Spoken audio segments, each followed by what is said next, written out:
هل الإجهاض خطية؟ من كتاب هي لرونالد بيرز وإيمي ماسون. وسط أسئلة كتيرة، وسط حيرة وتعب وإنهاك، وسط مفاهيم مغلوطة ومجتمع مريض، كل الأمان والراحة إنك تسمعي صوت ربنا وتعرفي رأيه في كل اللي بتقابليه من مشكلات.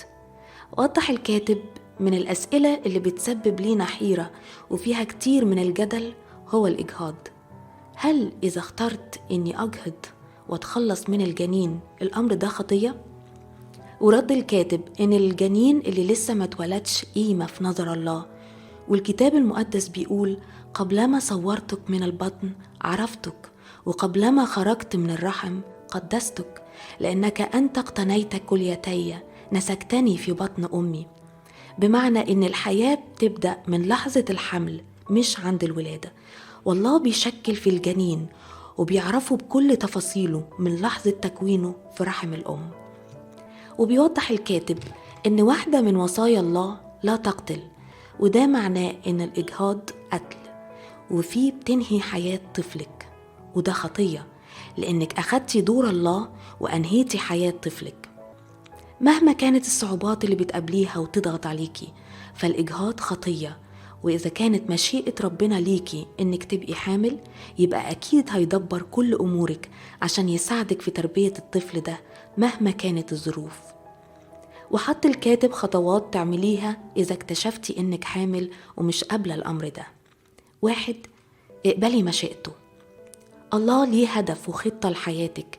انتي ما اتولدتيش غلطة، حتى لو المجتمع بيشوفك دايما أقل، لكن انتي غالية وقيمتك عالية في نظر الله.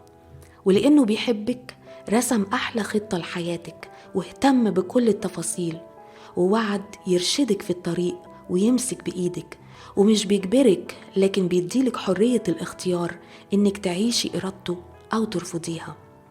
2. اخضعي.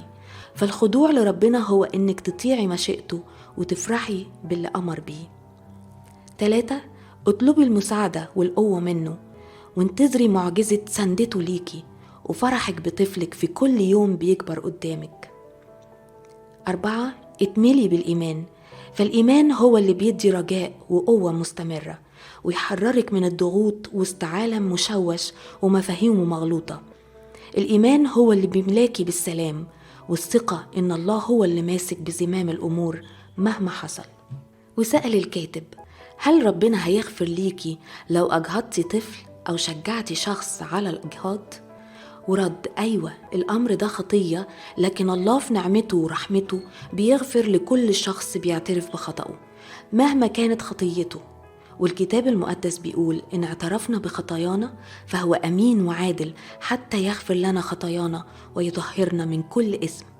ولما بتيجي بخطيتك وتعترفي بيها، الله أمين وهيغفر خطيتك بالكامل، لكن هتحتاجي تتعاملي مع نتائج خطيتك من غير إحساس بالذنب، لكن بإحساس بالمسؤولية إنك تتحملي نتيجة اختيارك الغلط. ما تعيشيش تحت ضغط الندم وسؤال ماذا لو، وتحسي بالغضب من نفسك بسبب اللي عملتيه، لكن سامحي نفسك زي ما سامحك ربنا بالكامل. والكاتب بينصحك لو لسه قدامك القرار، اللي جرب الإجهاض بيحس بمرارة وذنب كبيرة بعدها، لكن ربنا يقدر يشفي ويسترد نفسك.